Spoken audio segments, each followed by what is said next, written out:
Greetings, traveler. You've arrived at a place where time slows down, and the worries of the day begin to fade. Here, we gather to listen to history told not in haste, but in a gentle rhythm meant to calm the mind.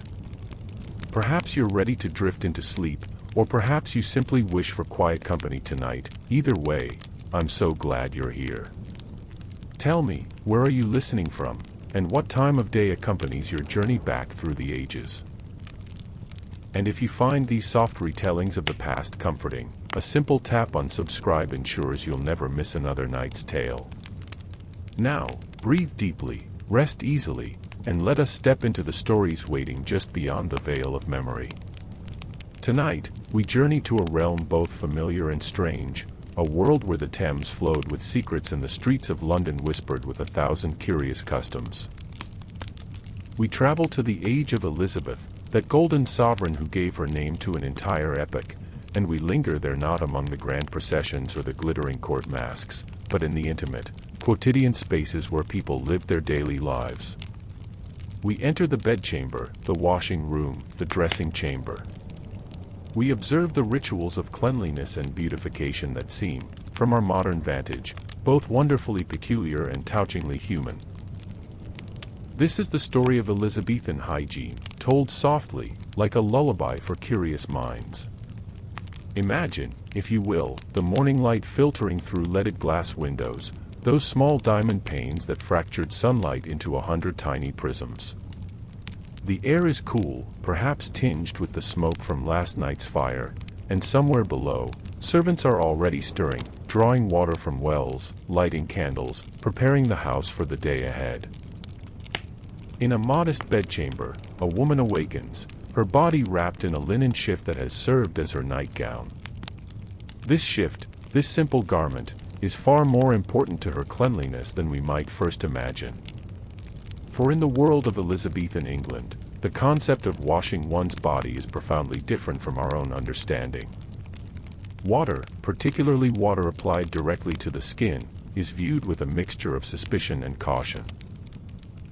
The medical wisdom of the age, inherited from ancient Greek and Roman physicians and filtered through centuries of medieval interpretation, teaches that water can open the pores, making the body vulnerable to the pestilent miasmas that drift through the air, carrying disease and corruption.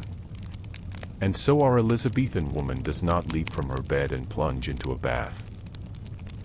Instead, she understands cleanliness as a matter of what touches her skin, what absorbs the oils and moisture, what creates a barrier between her body and the outer world. Her linen shift, worn close against her flesh through the night, has done precisely this work. Linen, that most prized of fabrics, woven from flax and valued for its smoothness and absorbency, is believed to draw out impurities from the body. The act of changing one's linen, of replacing a worn shift with a fresh one, constitutes the primary method of cleansing oneself. To be clean, in this world, is to wear clean linen. To smell sweet is to ensure that one's undergarments are freshly laundered and perhaps scented with herbs or flowers. This understanding seems foreign to us now, we who stand under streaming showers each morning, who scrub and lather and rinse without a second thought. But let us not judge too hastily, for the Elizabethan approach to hygiene emerges from a coherent worldview, a system of belief about bodies and health that made perfect sense within its own context. The theory of the four humors, blood, phlegm, yellow bile, and black bile, dominated medical thought. Health meant balance, an equilibrium among these bodily fluids, and maintaining this balance required careful attention to what entered and exited the body. Bathing in water, especially hot water, could cause the pores to open too widely, allowing dangerous influences to seep inward while precious vital forces escaped outward. Better, far better, to rely on clean cloth to maintain the body's integrity. Yet water is not entirely absent from the Elizabethan hygiene routine. Our woman, having risen from her bed, might pour a small amount of water from a ewer into a basin, just enough to splash her face and hands. These parts of the body, the visible portions that engage directly with the world, receive a measure of aqueous attention. She might dab at her face delicately, careful not to disturb the natural oils too much, for dry skin is as much a concern then as now. Her hands, which touch everything throughout the day, are washed more regularly, though even here, the water is used sparingly. After this brief ablution, she pats herself dry with a cloth and turns her attention to the more elaborate rituals that will make her presentable for the day. The question of hair deserves its own moment of contemplation. For an Elizabethan woman, particularly one of gentle birth or aspiring to respectability, hair represents both ornament and anxiety. Long hair is the glory of womanhood, the poets tell us, and yet it requires such vigilant care. Washing hair completely is an infrequent event, perhaps undertaken only a handful of times throughout the year, for the same reasons that full body bathing is rare. Wet hair left to dry in the English climate risks bringing on chills, agues, rheums, all manner of unpleasant maladies. Instead, hair care focuses on brushing, arranging, and perfuming. Our woman sits before her looking glass, if she is fortunate enough to own one. Those precious sheets of polished metal or, in wealthier homes, actual glass backed with reflective material, and she draws a comb through her locks. The comb itself is a lovely thing, perhaps carved from bone or wood, its teeth worn smooth from use. She works methodically, starting from the ends and gradually moving toward the scalp, untangling the knots that have formed during sleep. This brushing serves multiple purposes. It distributes the natural oils from the scalp throughout the length of the hair, providing a kind of conditioning treatment that our modern minds might recognize. It also removes the dust and debris that accumulate in daily life. When the combing is complete, she might apply a scented powder or pomade, something containing rose water or lavender oil, to mask any less pleasant odors and to add a touch of fragrance that will linger throughout the day. For women of the court, for those who move in the glittering circles surrounding Queen Elizabeth herself, hair becomes an even more complex matter. The Queen sets fashions that her ladies scramble to emulate. In her youth, Elizabeth's own auburn hair was much admired, but as she ages and her hair thins, perhaps the result of smallpox or simply the passage of years, she increasingly relies on wigs. These elaborate constructions, built upon wire frames and adorned with jewels, ribbons, and even feathers, become the height of fashion. Maintaining these wigs is a task unto itself. They must be brushed, perfumed, occasionally cleaned with solutions of lye or other harsh substances, and constantly repaired as the wear of use takes its toll. The irony is not lost on us, perhaps, that in an age when washing one's natural hair is rare and fraught with concern, women of means spend considerable effort maintaining artificial hair that can be subjected to treatments no one would dream of applying to the hair still attached to their heads. But let us return to our more modest woman, our representative of the middling sort, the merchants' wives and craftsmen's daughters who make up the great body of England's population. Having attended to her hair, she now dresses. First comes the fresh linen shift, pulled on over her head, falling to mid-calf or ankle depending on the current fashion and her means. Over this goes the bodice, stiffened perhaps with buckram or even whalebone for those who can afford it, laced up the front or back with the help of a servant or family member.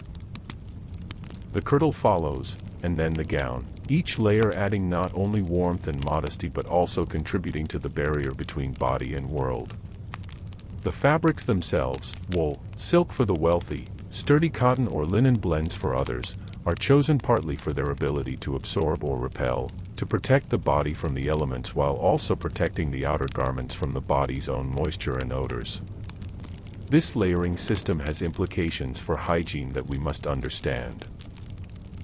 The innermost garments, those shifts and smocks that touch the skin directly, are changed regularly, ideally daily for those who can afford a sufficient stock of linens. These items are washed frequently, boiled in great cauldrons with lye soap, beaten and scrubbed and rinsed until they emerge clean and pale.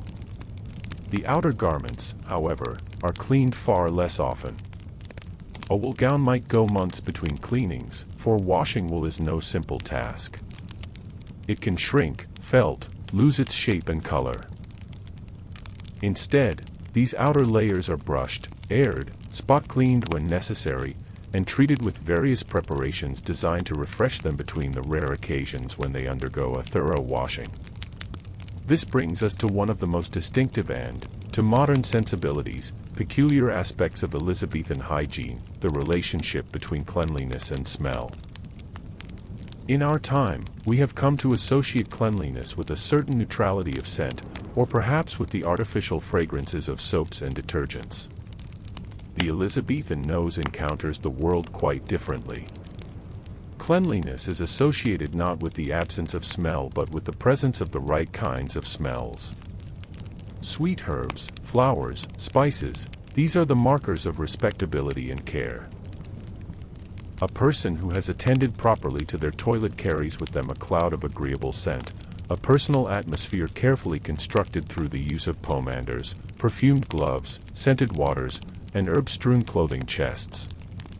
The pomander deserves special attention, for it is at once a hygiene tool, a fashion accessory, and a talisman against disease.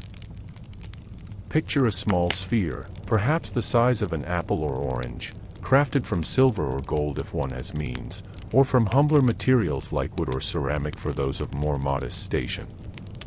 This sphere is pierced with holes, and inside it contains a mixture of aromatic substances, ambergris, musk, cloves, cinnamon, rose petals, lavender, whatever combination the owner prefers or can afford. The pomander hangs from a chain or ribbon at the waist, and throughout the day, its wearer can lift it to the nose, inhaling the concentrated perfume. This serves multiple purposes. It provides a pleasant sensory experience, certainly, but more importantly, it is believed to ward off disease. The theory of miasmas, those invisible clouds of corruption that spread illness, suggests that strong, sweet smells can protect one from contagion. If disease travels on foul air, then surrounding oneself with good air, with fragrant vapors, creates a protective barrier. During times of plague, when death walks the streets of London and other cities with terrible regularity, the pomander becomes not merely fashionable but essential. People press their pomanders to their faces when passing through crowded streets or near the homes of the afflicted. They refresh the contents regularly, seeking ever stronger scents to combat the perceived miasmic threats. Physicians attending plague victims often wear elaborate beak masks, and within those beaks are packed aromatic substances, creating a concentrated form of the same protective principle embodied in the pomander. We might smile now at the notion that cinnamon and roses could protect against the bacteria carried by plague-infected fleas, but we must remember that the people of this age are working with the best knowledge available to them, applying rational principles to the world as they understand it. Perfumed gloves represent another fascinating intersection of fashion, status, and hygiene. These gloves, made from the finest leather, kidskin or doeskin, but are soft and supple, are treated with perfumes that penetrate the leather itself. The process is complex. The gloves are first cured and tanned, then soaked in solutions containing fragrant oils, then dried slowly to allow the scent to set deeply into the material. The resulting gloves carry their perfume for months or even years, releasing fragrance each time they are worn or handled. To present someone with a pair of perfumed gloves is to offer a gift of considerable value and intimacy. Queen Elizabeth herself is known to favor these items, receiving them as New Year's gifts from courtiers eager to please her. She is said to enjoy the scent of musk and ambergris particularly, and gloves scented with these precious substances appear regularly among the tributes laid at her feet. But perfumed gloves serve a purpose beyond mere luxury. The hands, after all, are in constant contact with the world. They touch coins that have passed through countless other palms, they grasp door handles, they rest on tables in taverns and meeting halls. In a world without hand sanitizer or antibacterial soap, the hands are vectors of potential contamination. By wearing gloves, especially gloves that themselves carry powerful scents, one creates a barrier between one's own skin and the myriad substances one must touch throughout the day. When the gloves are removed, one's hands remain relatively pristine, having been protected by the leather. And the perfume that has transferred to the skin during the wearing of the gloves continues to provide its aromatic benefits. Let us turn now to the matter of teeth, for dental hygiene in Elizabethan England presents its own particular challenges and customs. The people of this age are keenly aware that teeth are precious and vulnerable. They lack modern dentistry, of course. There are no fillings, no root canals, no fluoride treatments. When a tooth decays beyond repair, it must be pulled, often by a barber surgeon with no anesthetic beyond perhaps a strong drink beforehand. The wealthy might seek out the services of a specialized tooth drawer, but the poor often resort to having their friends or family members perform the extraction, tying a string around the offending tooth and giving it a sharp yank, or using pliers or similar tools with varying degrees of success and pain. Given the dire consequences of dental problems, people attempt various preventative measures. Tooth cleaning is accomplished through several methods. Some people use a cloth rubbed with salt or ground chalk to scrub their teeth, much as we might use a primitive toothbrush and paste. Others employ toothpicks fashioned from wood or metal, carefully working between the teeth to dislodge trapped food particles.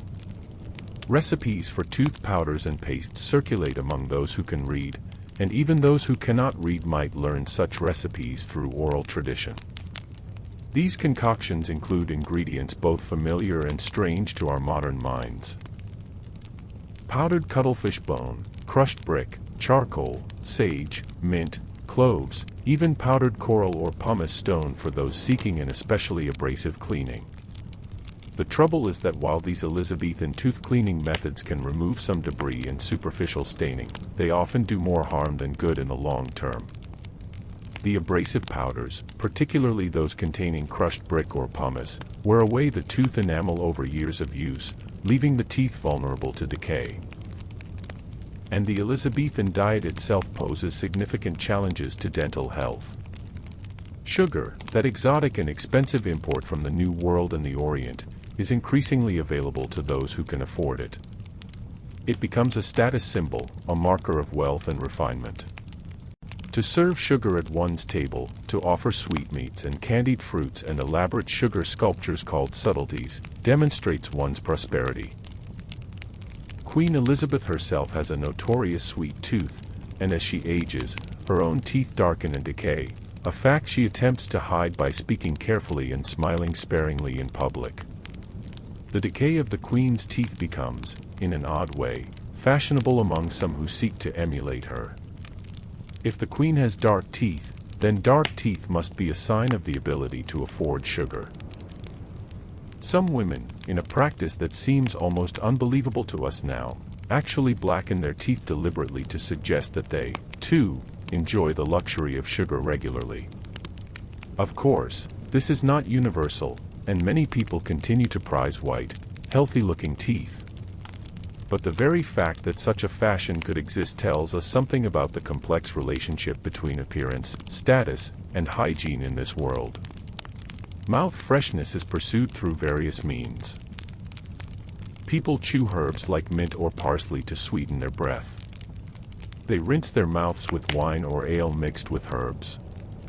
Some recipes suggest holding a mouthful of wine and swishing it around before spitting it out, a practice not entirely unlike modern mouthwash use, though without the understanding of bacteria that would come centuries later. Rose water, that ubiquitous Elizabethan substance used for everything from cooking to medicine to cosmetics, finds its way into mouth-cleaning routines as well. A splash of rose water swished around the mouth and then expelled is believed to both clean and perfume the breath. The question of breath brings us naturally to the topic of diet and its relationship to bodily odor and cleanliness. The Elizabethan understanding of how food affects the body is quite sophisticated within the framework of humoral medicine. Different foods are categorized as hot or cold, moist or dry, and these qualities are believed to influence the body's own humoral balance. Eating too much of a particular type of food can throw one's humors out of alignment, leading not only to illness but also to various forms of bodily unpleasantness.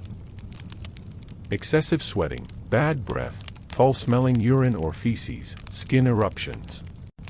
The wealthy eat a diet heavy in meat, particularly beef, mutton, pork, and game birds. These meats are considered warming and strengthening, appropriate for the robust constitutions of the upper classes who do not perform manual labor. The poor, by contrast, subsist largely on bread, pottage made from grains and vegetables, cheese, and occasional bits of bacon or salted fish. Fresh vegetables and fruits are viewed with some suspicion, especially when eaten raw, as they are considered cold and moist and potentially dangerous to the digestion. This means that people across the social spectrum are consuming a diet that might strike us as rather heavy, dense, and lacking in the fresh produce we now know to be essential for health. This dietary pattern has implications for hygiene in multiple ways.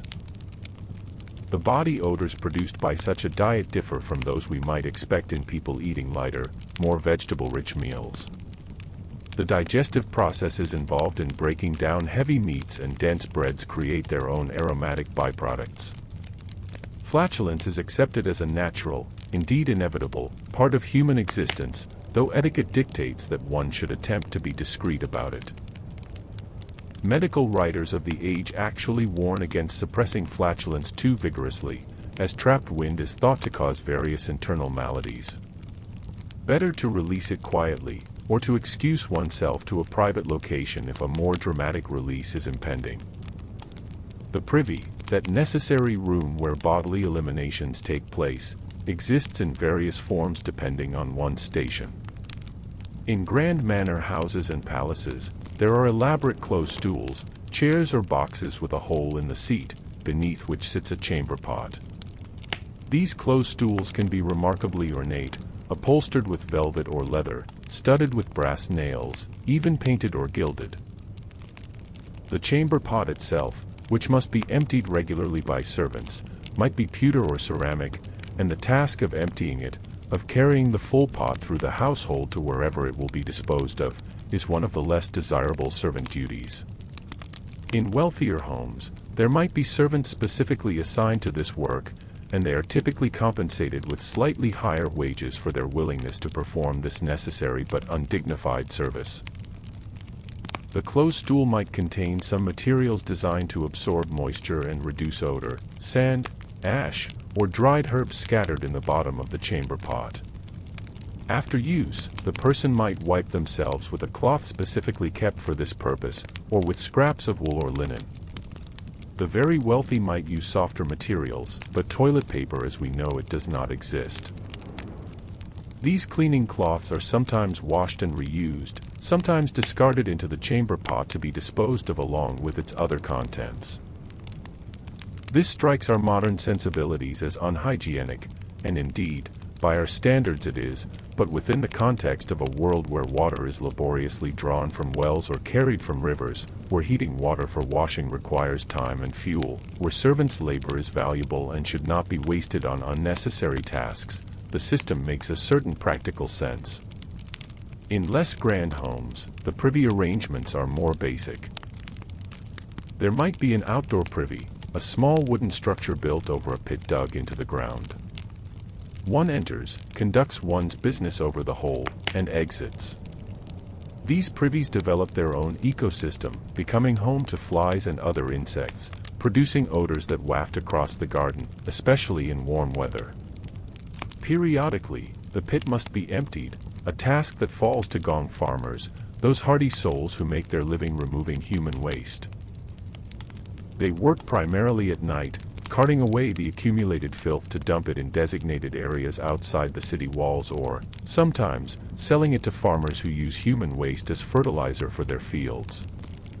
The life of a gong farmer is difficult and unpleasant, and they are generally regarded with a mixture of pity and disgust by their fellow citizens, yet the work they perform is absolutely essential to keeping cities from drowning in their own waste. For the truly poor, for those living in the crowded tenements and ramshackle structures that line the narrowest alleys of London and other cities, sanitary arrangements are often appalling by any standard. Multiple families might share a single privy, or people might simply use chamber pots that are then emptied into the street, or into the Thames, or into the ditches that run alongside roads. The same Thames that provides drinking water for much of London also serves as an open sewer, and while people generally try to draw their drinking water from upstream of where waste is dumped, the reality is that the river becomes a toxic soup, especially during low tide when the accumulated filth lies exposed and stinking in the mud. It is a wonder, in some ways, that anyone survives such conditions, and indeed many do not. Infant mortality is staggeringly high, and epidemics sweep through the crowded city with terrible regularity. The challenge of waste disposal extends beyond human excrement to all the other byproducts of daily life. There is no organized garbage collection. Food scraps might be fed to pigs or chickens if one has them, or they might be tossed into the street where dogs, rats, and crows will tear through them. Ash from fires, broken pottery, worn-out clothing, spoiled food. All of this accumulates, and people dispose of it as best they can. Some throw it into streams or rivers. Some dump it in vacant lots or on the outskirts of town. In the streets themselves, the refuse piles up despite periodic efforts by civic authorities to force residents to clean the areas in front of their homes. Walking through an Elizabethan city means navigating not only the legitimate challenges of muddy, unpaved roads but also the hazards of slippery organic waste, standing pools of stagnant water, and the occasional carelessly emptied chamber pot. Yet we must not imagine that people are indifferent to cleanliness or resigned to living in squalor. On the contrary, there is a constant tension between the ideal of cleanliness, which is very much valued, and the practical difficulties of achieving it given the available technology and resources.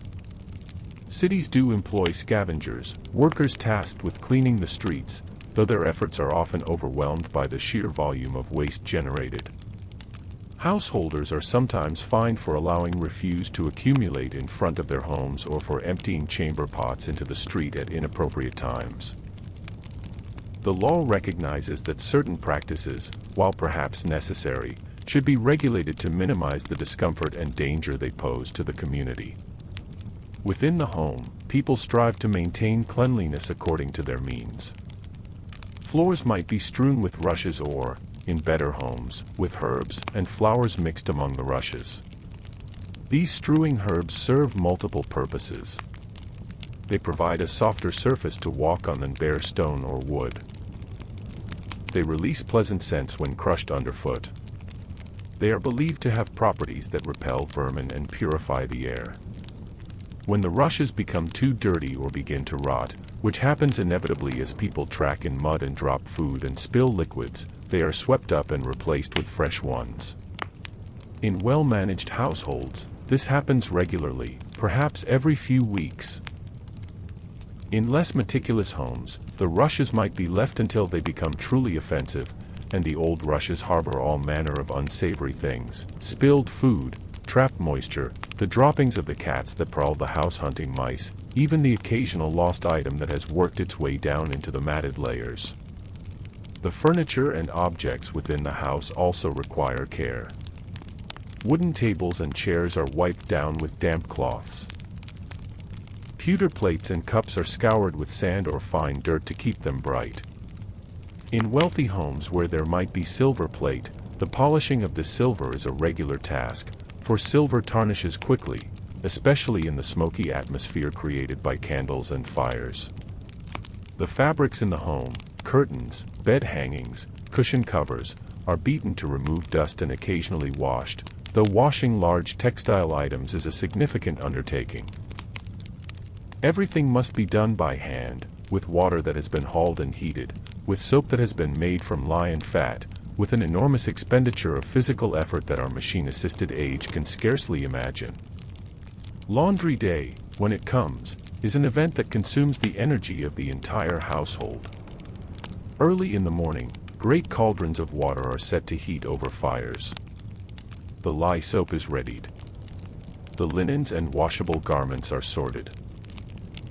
The items are soaked in tubs of warm water, then scrubbed vigorously against washboards or pounded with beetles, wooden implements specifically designed for this purpose. The soap is worked through the fabric, and then begins the lengthy process of rinsing. Fresh water must be drawn and heated for each rinse cycle, and multiple rinses are necessary to remove all traces of the harsh soap. Once rinsed, the items must be wrung out, which requires considerable strength, and then hung to dry. In good weather, laundry can be draped over bushes or across lines strung between posts. In poor weather, it must be hung indoors near the fire, where it steams and fills the house with damp, soapy smell. The women who perform this labor, and it is almost always women, whether housewives doing their own family's washing or servants employed by wealthier households, or professional laundresses who take in washing for payment, emerge from laundry day exhausted, their hands reddened and chapped from the lie, their backs aching from bending over tubs and twisting heavy, water-laden fabric. Yet the result, when the laundry is finally dry and folded, is a stack of clean linens that smell of soap and fresh air, that feel crisp and smooth against the skin. This is prosperity, this is respectability. The ability to sleep in clean sheets, to wear a clean shift, to present oneself to the world in garments that have been properly cared for. For those who cannot afford to replace their linens frequently, who perhaps own only 2 shifts and must wash one while wearing the other, the challenge is even greater. There can be no waiting for a convenient laundry day.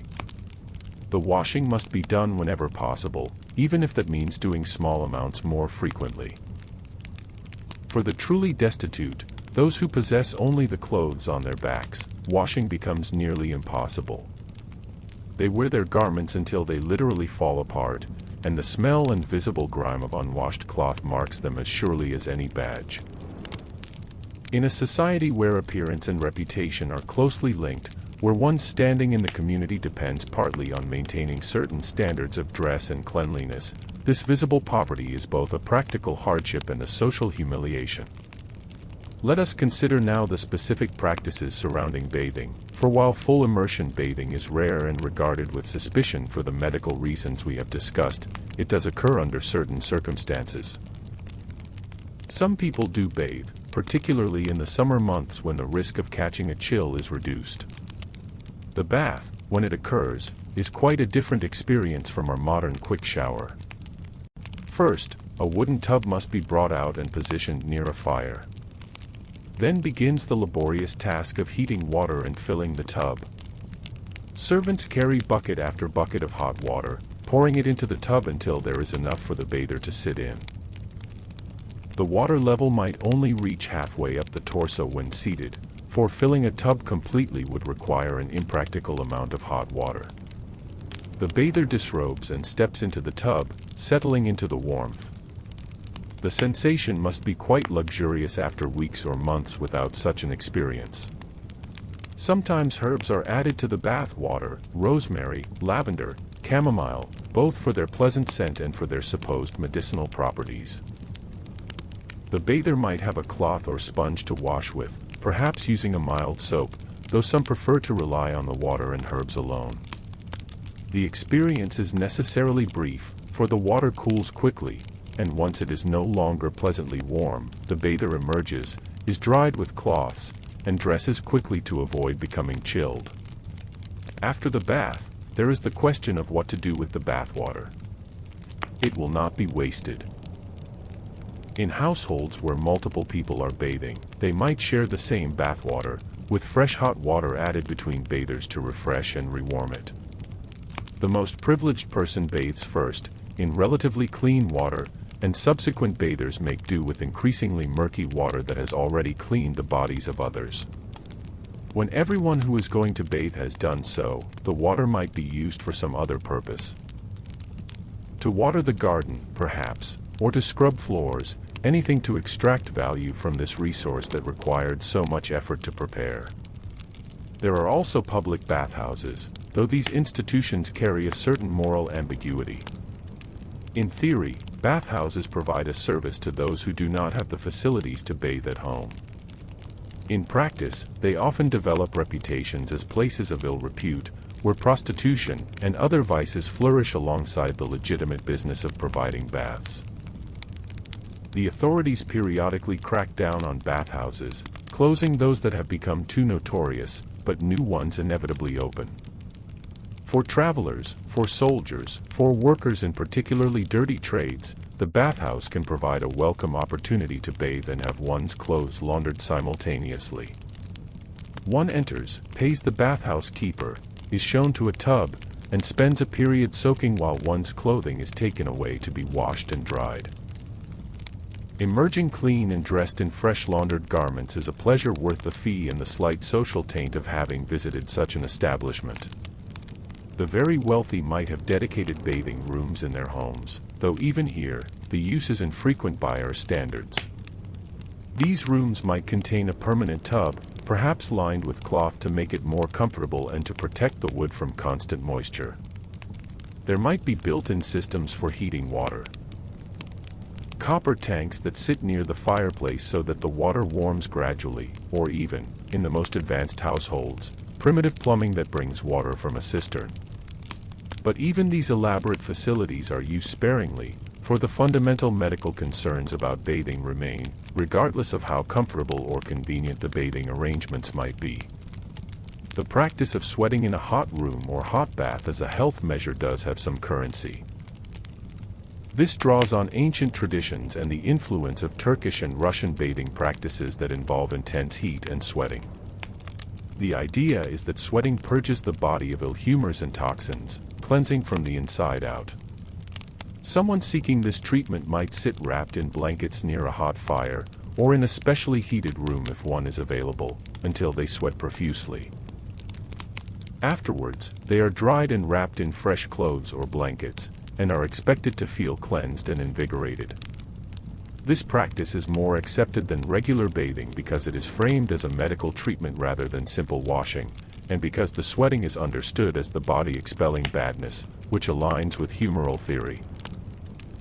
Now, let us turn our attention to cosmetics and the Elizabethan pursuit of beauty, for this is intimately connected with concepts of cleanliness and presentation.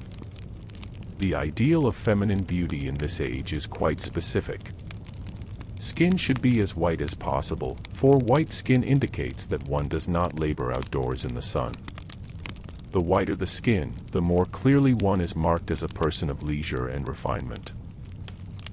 Hair should be golden or auburn, reminiscent of Queen Elizabeth's own coloring in her youth. Cheeks and lips should have a rosy tint, suggesting health and vitality. The forehead should be high, which sometimes leads women to pluck their hairlines to create the illusion of a higher brow. Eyebrows should be minimal, and many women pluck them nearly away entirely. Achieving this ideal, particularly the white skin, requires the application of various substances that we now recognize as dangerous. The most common whitening agent is a mixture called ceruse, made from white lead and vinegar. This forms a paste that is spread across the face, neck, and exposed parts of the chest, creating a smooth, pale mask.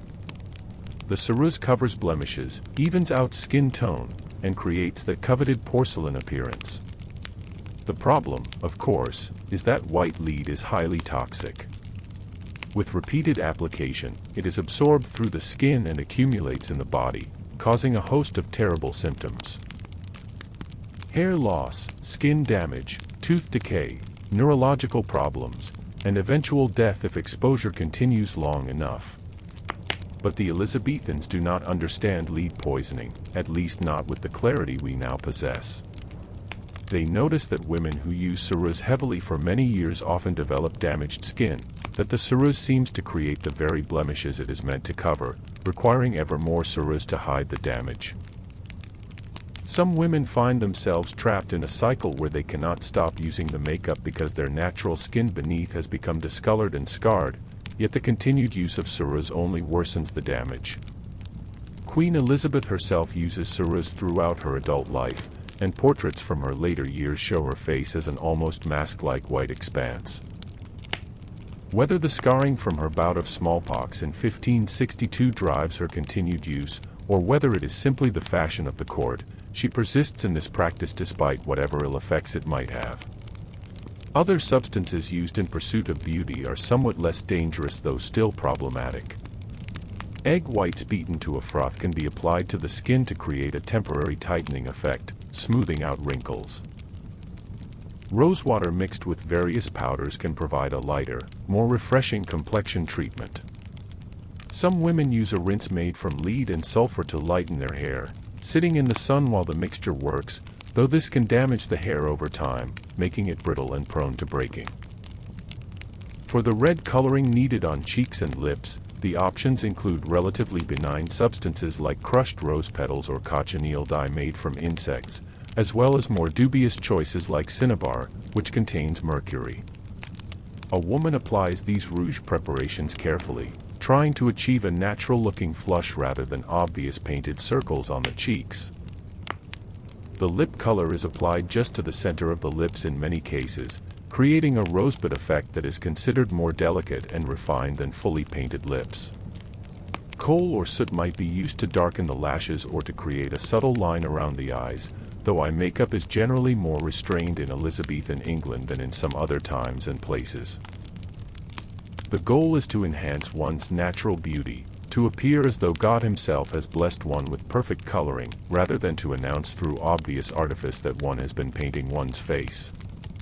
The application of these cosmetics is a private ritual, performed in the chamber with perhaps a trusted maid in attendance.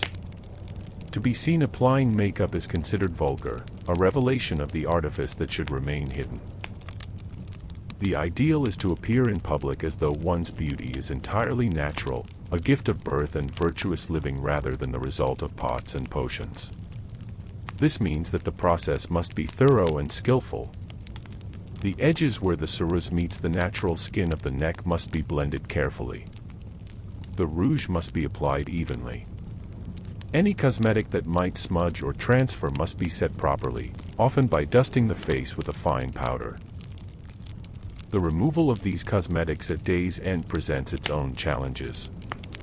The ceruse, once applied and dried, forms a rather tenacious coating. It must be cleaned away with oils or fats that can break down the lead-based paste. A woman might use almond oil, olive oil, or rendered animal fat, working it gently across her face to dissolve the makeup. Then she wipes away the mixture of oil and cosmetics with soft cloths, repeating the process until her skin is clean, or as clean as she can manage. The skin beneath, exposed night after night to this cycle of lead application and oil removal, often becomes dry, irritated, and damaged.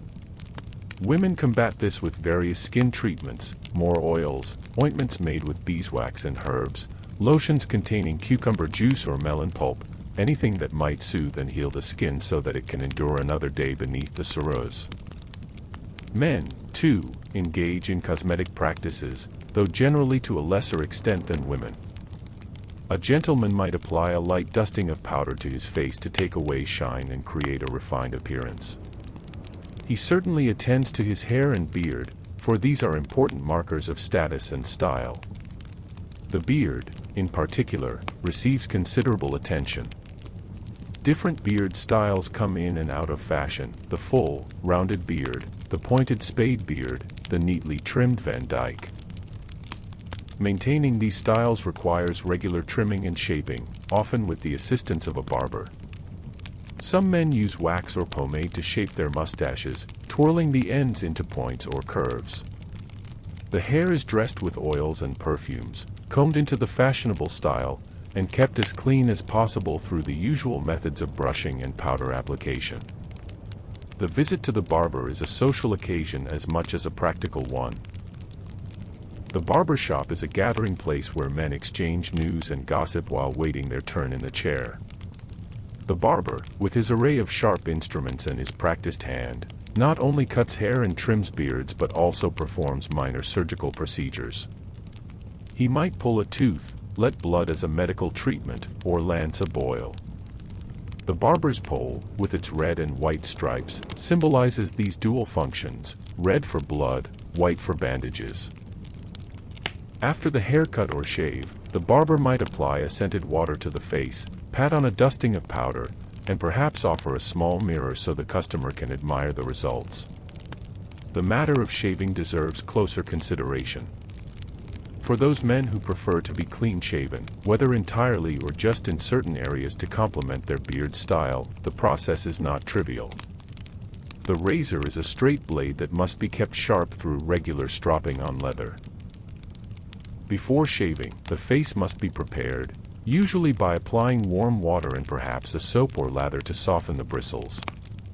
Then the barber, or the man himself if he is shaving at home, carefully draws the blade across the skin, scraping away the hair. This requires a steady hand and good light.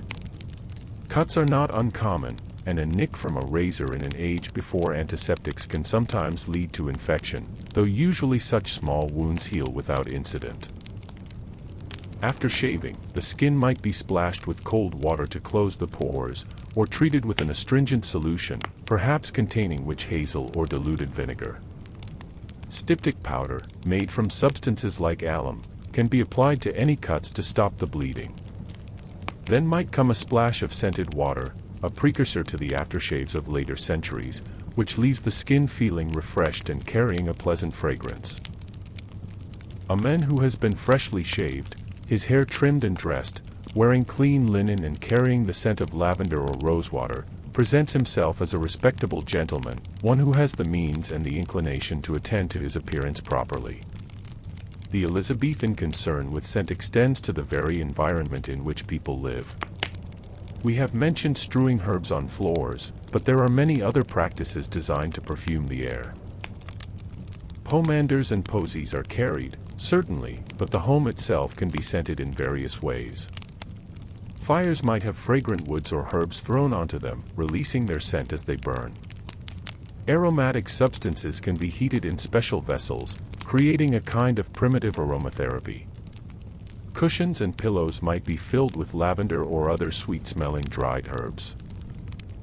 Closets and chests where clothes are stored often contain bundles of herbs or small sachets filled with fragrant materials, so that the garments stored within absorb pleasant scents. The production of perfumed waters and oils is a domestic art practiced by many housewives and their servants. Rose water is perhaps the most common and versatile, made by distilling rose petals in water or, in simpler preparations, by steeping petals in water until it takes on their scent and color. Lavender water is made similarly. These flower waters have dozens of uses, added to bath water, splashed on the face and hands, sprinkled on linens, used in cooking, taken as medicine. A household that has a garden with roses, lavender, herbs, and perhaps some other flowers has the raw materials for a whole pharmacopoeia of pleasant-smelling preparations. The still room, found in better appointed homes, is the domain where these preparations are made. Here, the lady of the house or her most trusted servants work with alembics and retorts, heating and distilling, mixing, and brewing. The still room might contain not only the equipment for making perfumed waters but also supplies for creating medicines, cosmetics, preserves, and cordials. It is a place of both practical chemistry and something approaching magic, where plants are transformed into potions, where smells and tastes are extracted and concentrated, where the housewife exercises a form of power and knowledge that is distinctly feminine in this culture. The still room also produces medicinal preparations that relate to hygiene and health. Salves for skin conditions, ointments for rashes, treatments for various ailments, all of these might be created here. A woman might make a preparation of goose grease and herbs to soothe chapped hands, or an ointment containing beeswax and healing plants to treat minor wounds. She might brew up a mixture to be used as a hair treatment, or a paste to whiten teeth, or any of 100 other concoctions passed down through family tradition or learned from books of household receipts. These books, handwritten compilations of recipes both culinary and medicinal, are treasured possessions, added to over generations, containing the accumulated wisdom of mothers and grandmothers. The social dimensions of hygiene practices create interesting dynamics. To offer someone rose water for their hands before a meal is an act of hospitality, providing guests with the opportunity to refresh themselves. In wealthier homes, servants might bring around a basin and ewer, pouring water over the guests' hands so they can rinse away any dirt from travel before sitting down to eat. The same service might be offered after the meal, allowing diners to wash away the grease and debris accumulated from eating with their hands, for while the wealthy use knives and spoons, the fork is only just beginning to make an appearance in England, having been brought from Italy where it has already gained acceptance. Until forks become common, people use their fingers, bread trenchers, and spoons to convey food to their mouths, making the washing of hands before and after meals particularly important. The rituals surrounding dining also include the use of napkins, which are less about cleanliness and more about fashion and status. A noble or wealthy person has elaborate napkins, sometimes folded into complex shapes, and the proper use of these napkins is part of correct table manners. One dabs at one's lips delicately rather than wiping vigorously. One certainly does not blow one's nose into the napkin, though this error is apparently common enough that etiquette manuals of the period feel compelled to warn against it. The napkin should emerge from the meal relatively pristine, evidence that one has eaten delicately and with proper control. Public dining, whether in a tavern or at a formal banquet, presents hygiene challenges and opportunities. In a tavern, the cups and plates might be shared among multiple customers throughout the day, rinsed between uses if one is fortunate, simply wiped if one is not. The wise traveler might carry their own cup or drinking vessel, knowing that they can trust its cleanliness. At more formal meals, particularly in aristocratic households, great attention is paid to the cleanliness of the serving vessels and the propriety of the service. Plates and cups are washed in hot water, often with sand used as an abrasive.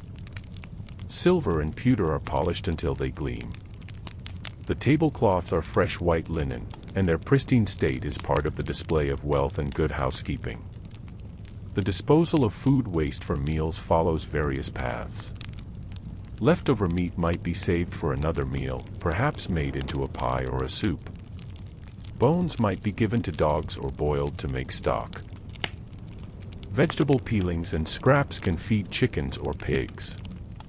In wealthy households, the leftover food from the Lord's table is often given to the poor who wait at the gates for this charity. This practice, called alms, fulfills both a social obligation and a practical function.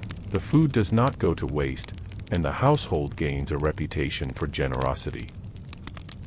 For the recipients, this leftover food might be the best meal they have all day, though they must be prepared to eat whatever is given without being particular about its condition. The seasonal nature of life in Elizabethan England affects hygiene practices in various ways. In winter, the cold makes bathing even less appealing than usual, and the layers of clothing worn for warmth trap body odors more effectively. People tend to air their clothing less frequently because opening windows and doors lets in frigid air. The reduction in daylight hours means less time for outdoor activities, including the airing of linens and the washing of clothes that ideally should be done in daylight.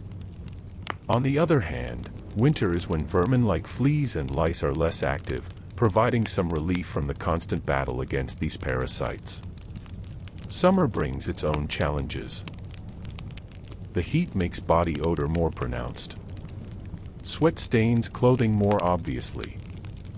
Flies proliferate, drawn to the refuse in streets and the contents of privies.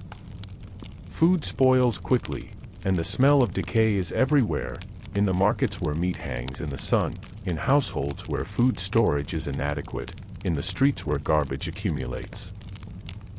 The stench of London in summer is proverbial, and those who can afford to leave the city often do, retreating to country estates where the air is fresher. The Queen herself progresses through the realm in summer, staying at the houses of her nobles and wealthy subjects, partly for political reasons but also to escape the unhealthy air of London. These summer progresses have hygiene implications for both the Queen and her hosts. The royal household is enormous, including not only Elizabeth herself but also her ladies-in-waiting, her counselors, her servants, her guards, hundreds of people in all. When this mass of humanity descends on a house, even a large and well-appointed one, the strain on the sanitary facilities is immense. the privies become overwhelmed. The servants are run ragged trying to maintain cleanliness. The host must arrange for enormous quantities of water to be available, for supplies of clean linen to be on hand, for the disposal of waste generated by all these people. When the royal party finally departs, the host is often financially strained by the expense of the visit and grateful for the return to normalcy. Let us consider the particular challenges faced by travelers, for anyone who must journey from one place to another confronts hygiene difficulties intensified by distance and unfamiliarity. A person traveling on horseback or in a coach becomes dusty or muddy depending on the weather. The roads are rough, often unpaved, and the traveler arrives at each night's lodging thoroughly begrimed. At an inn, they might request water for washing, but the quality and quantity of what is provided varies greatly. A good inn will provide a basin and you are in the room, along with a cloth for drying. A poor inn might offer nothing but cold water from the well in the courtyard and expect the traveler to make do. The bedding at inns is notoriously suspect. The sheets, if they exist at all, might not be changed between guests. The mattresses, stuffed with straw or feathers, harbor all manner of insects. Bedbugs are so common as to be almost expected, and the seasoned traveler learns to inspect the bed before climbing in, looking for signs of infestation. Some travelers carry their own sheets, rolling them up in their baggage and spreading them over the inn's bed to create a barrier between themselves and whatever might lurk in the inn's linens. Others simply resign themselves to an uncomfortable night and the inevitable bites. The chamber pot in an inn room might not be emptied regularly, and the previous guest's use might still be evident. The conscientious traveler empties it themselves rather than suffer the smell, carrying it down to the courtyard or to whatever disposal site the inn provides. The state of the privy at an inn can range from barely tolerable to absolutely appalling, and travelers sometimes prefer to find a bush or tree outside rather than brave the inn's facilities. For women, this creates particular challenges, as modesty and safety concerns make outdoor relief more difficult. Despite these challenges, people do travel, for business, for pilgrimage, for pleasure, for any number of reasons.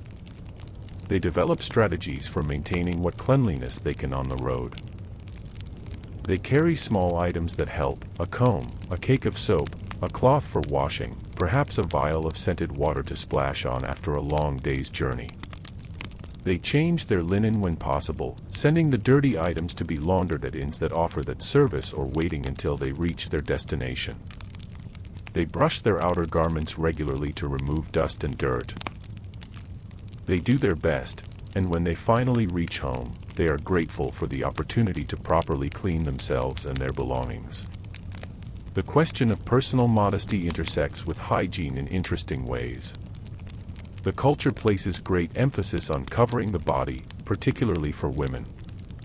Even in the privacy of one's chamber, one might remain partially clothed during washing, preserving modesty by never being entirely naked.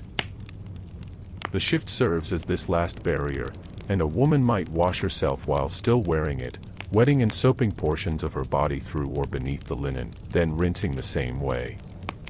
This approach to washing, while perhaps less thorough than complete nudity would allow, aligns with the cultural discomfort around nakedness. Nudity is associated with shame, with vulnerability, with the fall of man from Eden. To be seen naked by anyone outside of one's spouse is a source of profound embarrassment. Even married couples might conduct their intimate relations with considerable clothing still in place, or in darkness that preserves modesty. This means that people may go their entire lives without ever seeing their own bodies completely exposed in good light, let alone being seen by others. The modern practice of nude bathing, of standing naked in a shower, would strike an Elizabethan as not merely immodest but almost incomprehensible. Why would one strip entirely when washing can be accomplished without such exposure? Children are raised with these attitudes from an early age. A child learns that their body should be covered, that nakedness is shameful, that certain bodily functions are private matters to be conducted discreetly.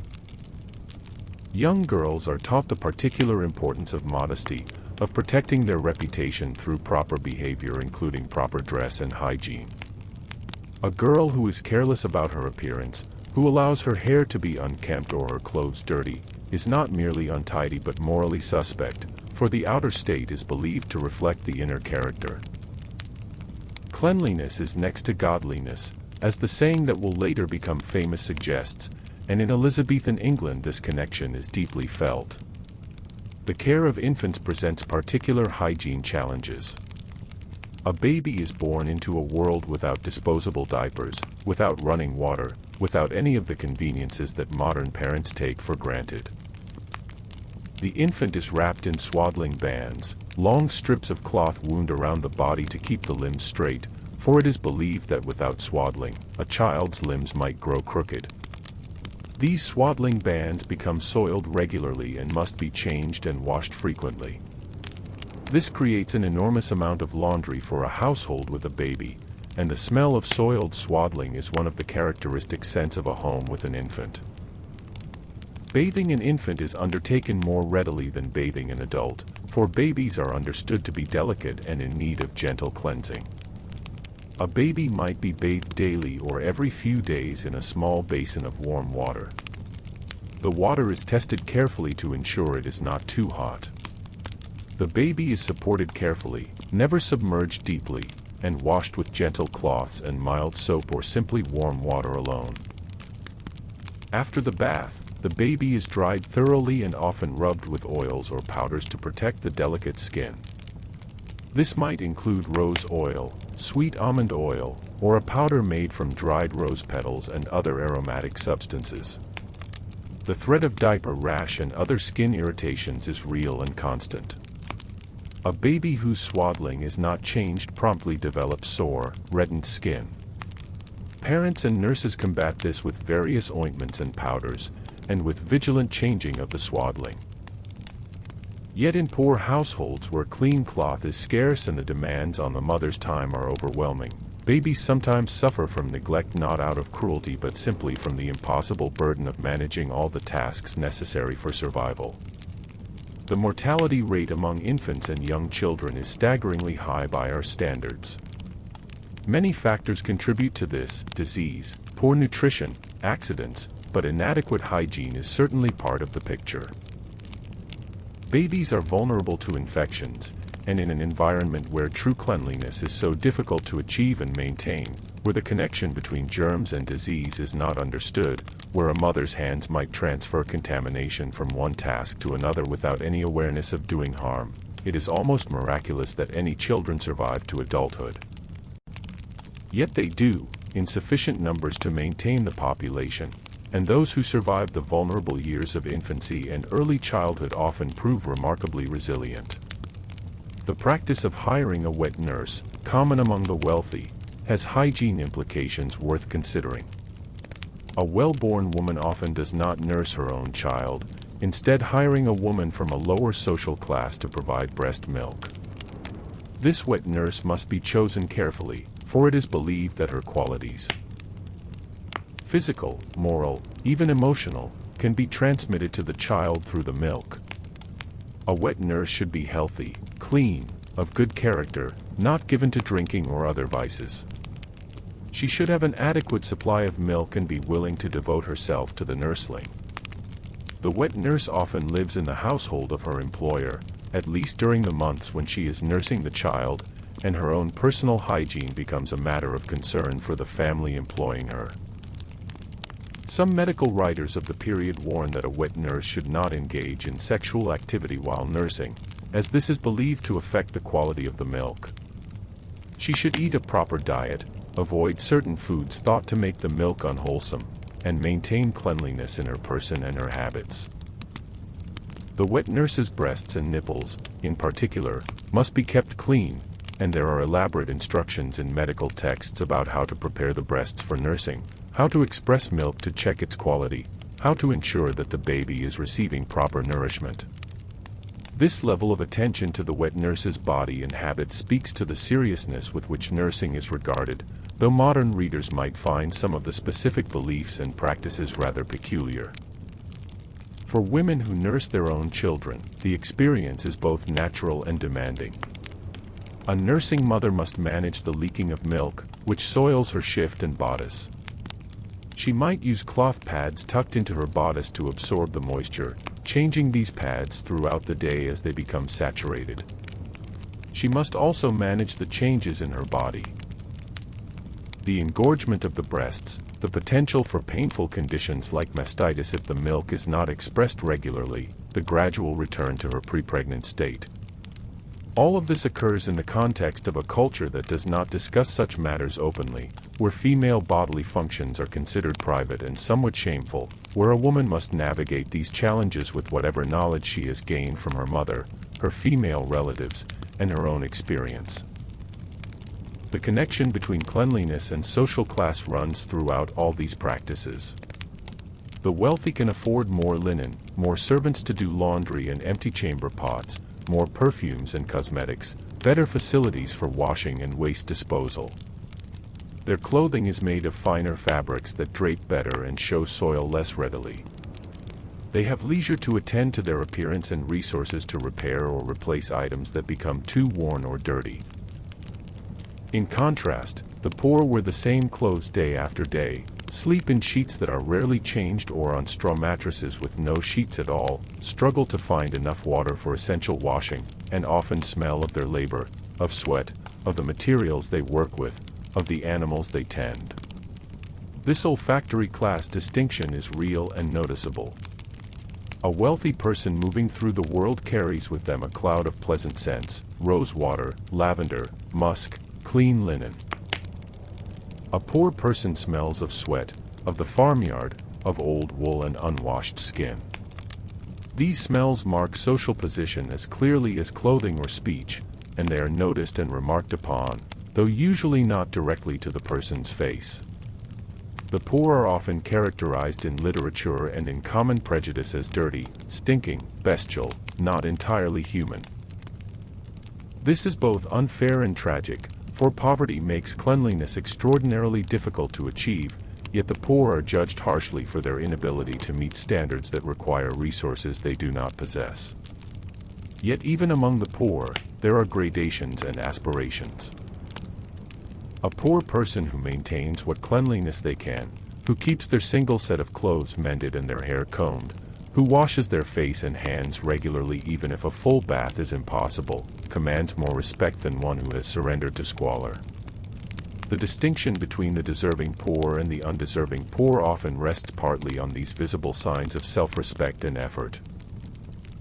A beggar who appears relatively clean and well-groomed is more likely to receive charity than one who seems to have abandoned all standards. This creates pressure even on those with the fewest resources to maintain appearances as best they can, for their survival may depend on the charity and good opinion of those slightly better off than themselves. The London of Elizabeth's reign is a city of contrasts, where the magnificent and the squalid exist side by side.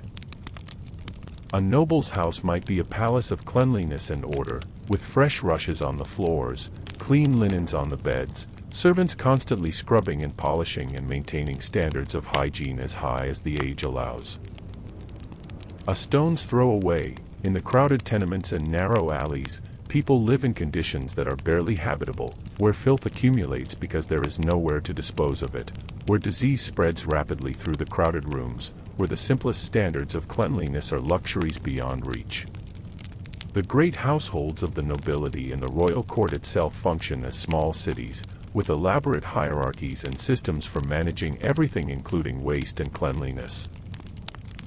There are specific servants assigned to specific tasks, grooms of the chamber who empty chamber pots, laundresses who wash linens, ewers who provide water for washing hands, ushers who supervise the cleanliness of rooms. The smooth functioning of such a household requires constant effort from dozens or even hundreds of people, each performing their assigned role in the great machine that maintains the lifestyle of the elite. The etiquette governing interactions in these grand households includes rules about hygiene and personal presentation. A servant who appears before their master or mistress must be clean and properly dressed. A courtier presenting themselves at court must meet even higher standards: spotless linen, fashionable and well-maintained clothing, careful grooming, pleasant scent. To fail in these matters is to commit a social error that can damage one's reputation and prospects.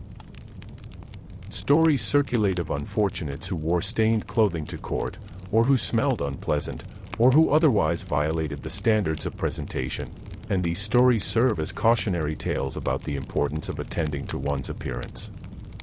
Queen Elizabeth herself set standards that her court must strive to meet. She is known for her elaborate wardrobe, her beautiful jewels, her careful maintenance of her appearance despite advancing age. She changes her linen frequently, insists on clean rushes in her chambers, demands that those around her meet high standards of cleanliness and presentation. When she moves from one palace to another, part of the reason is sanitary. A palace that has housed the court for several weeks accumulates waste and odors despite the best efforts of servants, and it is easier to move the court to a fresh location than to thoroughly clean the one they are leaving. The abandoned palace is then cleaned during the court's absence, a massive undertaking involving scrubbing, airing, replacing rushes, emptying privies, and generally restoring the place to a state fit for the Queen's return. The symbolism of cleanliness extends into spiritual and moral realms. Purity of body is associated with purity of soul. A clean person is virtuous, godly, deserving of respect. A dirty person is not merely physically unclean but morally suspect. This conflation of physical and moral cleanliness appears in religious teachings, in moral literature, in popular sayings and proverbs. Cleanliness is next to godliness, captures this sentiment perfectly. To present oneself clean before God, whether in church or in one's prayers, demonstrates proper respect and reverence. To come to church in dirty clothes, smelling of sweat and labor, is not merely socially awkward but spiritually inappropriate. Churches themselves are places that should be clean and sweet-smelling. They are decorated with flowers on feast days. The floors might be strewn with fresh herbs. The altar cloths are kept spotlessly clean, washed and bleached and carefully folded. The vessels used for communion are polished until they shine. All of this physical cleanliness serves the spiritual purpose of honoring God and creating an appropriate atmosphere for worship.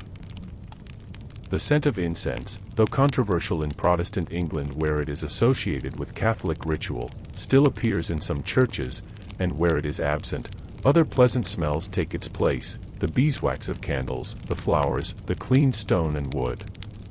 Personal preparation for attending church includes washing and dressing in one's best clothes. Sunday morning in an Elizabethan household sees everyone making themselves as presentable as possible. Faces and hands are washed. Hair is combed and arranged. Clean linen shifts are put on under the Sunday best gowns and doublets. Even the poorest family that owns one set of better clothes reserves them for church, for this is how one shows respect to God and to the community. To appear slovenly at church is to advertise either poverty so extreme that one has nothing better to wear, or a character so lacking in proper feeling that one cannot be bothered to make an effort. The church service itself reinforces these connections between physical and spiritual cleanliness. Sermons might speak of washing away sin as one washes dirt from the body. The metaphor of cleansing appears repeatedly in Scripture and in religious teaching. Baptism, that central Christian sacrament, uses water to symbolize the washing away of original sin. Though Elizabethan Protestants reject the Catholic multiplication of sacraments and rituals, they retain this fundamental association between water, washing, and spiritual purification. The practice of fasting, prescribed at certain times of the year and undertaken voluntarily by those seeking spiritual benefit, has implications for bodily cleanliness. A person who fasts experiences changes in how their body smells, how their breath smells, how they feel physically. Some religious writers suggest that this unpleasant physical state is part of the spiritual discipline, a mortification of the flesh that helps to focus the mind on higher things. Others recommend modest washing and attention to hygiene even while fasting, arguing that God is better honored by cleanliness than by the advertisement of one's piety through visible and olfactory neglect. Monks and nuns, though far fewer in number in Protestant England than before the dissolution of the monasteries, maintain their own hygiene practices within the framework of religious discipline. Monastic rules typically include provisions for regular washing, for the laundering of habits and linens, for the cleaning of communal spaces. The Benedictine ideal of ora et labora, pray and work, includes work that maintains the cleanliness and order of the monastery. Monks might take turns at various tasks, including the most humble, for washing dishes or scrubbing floors is holy work when done in the right spirit. This religious context gives dignity to labor that might otherwise be considered degrading. The hospitals and charitable institutions of Elizabethan England, many of them founded on religious principles, face particular hygiene challenges. A hospital receives the sick, the poor, the desperate. People who often arrive in states of considerable filth and illness. The hospital must somehow manage to clean these patients, to provide them with clean beds and clothing, to prevent disease from spreading among the crowded wards. This is extraordinarily difficult with the resources and knowledge available. Yet the attempt is made, for caring for the sick is both a Christian duty and a public health necessity. Patients admitted to a hospital might be bathed, have their heads shaved to remove lice, be given clean shirts or shifts to replace their verminous clothes. The soiled clothing might be burned if it is too far gone, or washed if it can be salvaged. The patient is placed in a bed, often shared with one or more other patients, for beds are expensive and space limited, and efforts are made to keep them clean during their stay. This might include changing soiled linens, providing chamber pots, helping patients who cannot care for themselves. The nursing staff, often religious sisters or women hired for the purpose, perform these intimate services as part of their duties. The smell of a hospital ward, crowded with sick bodies, inadequate ventilation, the odors of disease and death, must be truly overwhelming. Various measures are taken to combat this. Herbs strewn on floors, vinegar washed on walls as a disinfectant, windows opened when weather permits. Yet the fundamental problem remains that concentrating sick people in one place, without understanding of germ theory or effective treatments for most diseases, creates an environment where infection spreads readily. Many people who enter a hospital do not leave alive, and hospitals gain a fearsome reputation as places where one goes to die rather than to be cured. Plague hospitals, or pest houses, are even more dreaded. When plague strikes a city, as it does with terrible regularity, the infected are sometimes forcibly removed to these isolated buildings where they can be quarantined away from the healthy population. The conditions in a pest house are appalling. The patients are often left with minimal care, for few are willing to expose themselves to the disease by tending the victims. Food and water are left at the door. The dead are removed and buried in mass graves. Those who somehow survive their bout of plague emerge traumatized not only by the disease itself but by the experience of the pest house. The practices surrounding death and burial have their own hygiene dimensions. When someone dies, the body must be prepared for burial. This is the work of women, usually older women of the community who have performed this service many times. The body is washed, a final cleansing that serves both practical and symbolic purposes. It is dressed in a clean shroud or, for the wealthy, in fine garments. The washing of the corpse is both a service to the dead and a protection for the living, removing some of the soil of illness and death before the body is displayed for viewing and then buried. The speed with which burial occurs varies with season and circumstance. In summer, when bodies decompose rapidly, burial follows death as quickly as possible, sometimes within a day. In winter, there might be more time, though the ground is harder to dig. During plague times, bodies are buried immediately, often with minimal ceremony, in the desperate attempt to limit the spread of disease. The gravediggers, like the gong farmers, perform necessary but dreaded work, and they often fortify themselves with strong drink to face their daily confrontation with death. The graveyards themselves, particularly in London where space is limited and the population dense, become crowded repositories of the dead. Bodies are buried in layers, new graves dug into old ones, the earth rich and dark with decomposed human remains. The smell from churchyards, especially in warm weather, is noticeable even from a distance. People walking past hold pomanders to their noses or quicken their pace. Yet the churchyard is also a social space, for the living must pass through it to reach the church, and the proximity of the dead is a constant reminder of mortality, of the thinness of the veil between this world and the next. The bells that toll for funerals ring out across the city with such frequency that they become part of the sonic landscape. In plague years, the bells hardly cease, their constant tolling a source of terror for those trying to go about their lives while death claims victims on every street. The bills of mortality, posted weekly, list the dead by parish and by cause, and people read these lists anxiously, calculating whether the numbers are rising or falling, whether their own neighborhood is particularly afflicted, whether it might be time to flee to the countryside if they have the means to do so. Let us turn now to consider some of the stranger and more particular hygiene practices of this age, those customs that seem most alien to modern understanding. The use of urine, for instance, appears in several contexts. Stale urine, allowed to sit until it becomes ammoniacal, is used in laundry as a cleaning agent and a fixative for dyes. The chemistry that makes this effective, the ammonia breaking down oils and setting colors, is not understood in chemical terms, but the practical effectiveness is known through long experience. Laundresses collect urine, sometimes purchasing it from households or public collection points, and use it in their work. The thought of one's fine linens being washed in urine might disturb modern sensibilities, but the linens emerge clean and bright, and the urine smell dissipates during rinsing and drying. Urine also appears in some cosmetic and medicinal preparations. It might be used in solutions for washing the face, with the supposed benefits including the clearing of spots and the brightening of complexion. Some tooth cleaning recipes include urine as an ingredient. From our perspective, this seems not only unpleasant but unhygienic, yet we must remember that the urine used is one's own, and the people of this age do not yet know about bacteria or the germ theory of disease.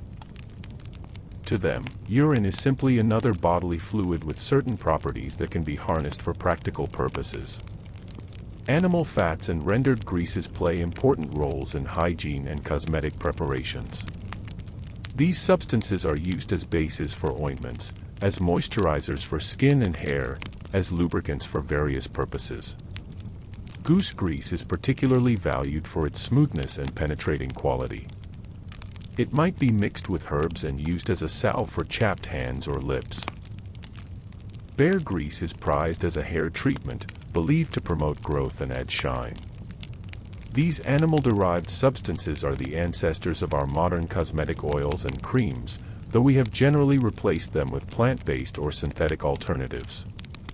The use of lead and mercury in cosmetics we have already touched upon, but it bears repeating how pervasive and dangerous these practices are. Beyond ceruse, there are other lead-containing preparations used for various cosmetic purposes.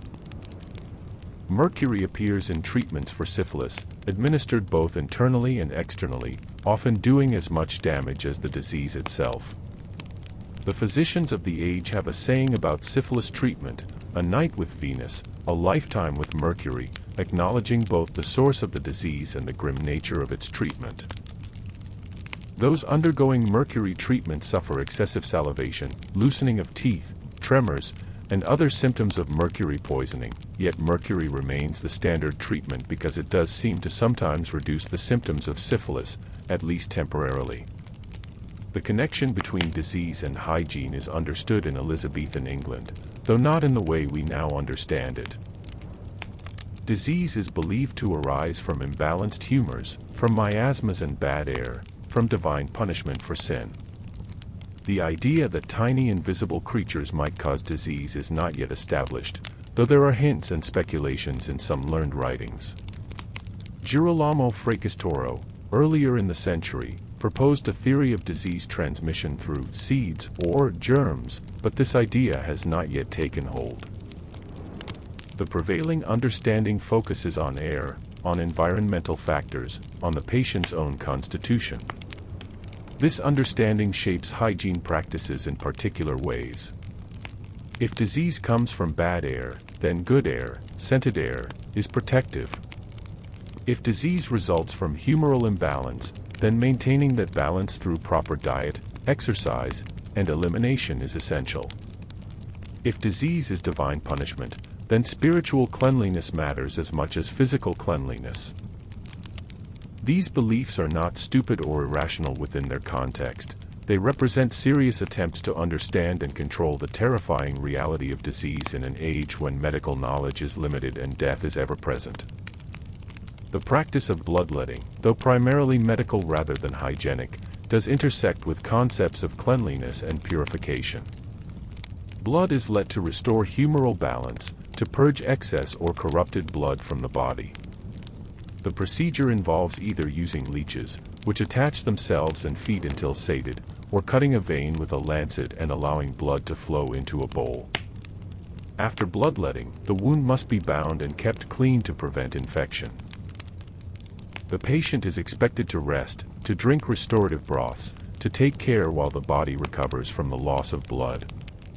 Bloodletting can be dangerous, particularly if too much blood is taken, yet it remains a standard medical procedure, recommended for a vast array of ailments. The leeches used in bloodletting must themselves be managed carefully. They are stored in jars of water, fed regularly to keep them healthy, and when they are applied to a patient, their attachment and feeding must be monitored. After they have fed, they drop off, bloated and satisfied. They can be stored and reused, though there are debates about whether this is safe or whether each patient should have fresh leeches. The profession of leech gathering exists, with people wading into ponds and streams to catch leeches, storing them, and selling them to physicians and barbers who use them in their practice. Let us consider now the particular experiences of different groups within Elizabethan society, for hygiene practices vary not only by class but by occupation, age, and gender. The soldier, for instance, lives a life where maintaining cleanliness is especially challenging. On campaign, far from home, sleeping in tents or in the open, marching through mud and dust, fighting in close quarters, all of this makes washing and clean clothes nearly impossible. A soldier might go weeks or months wearing the same clothes, sleeping in them, sweating in them, bleeding in them if wounded.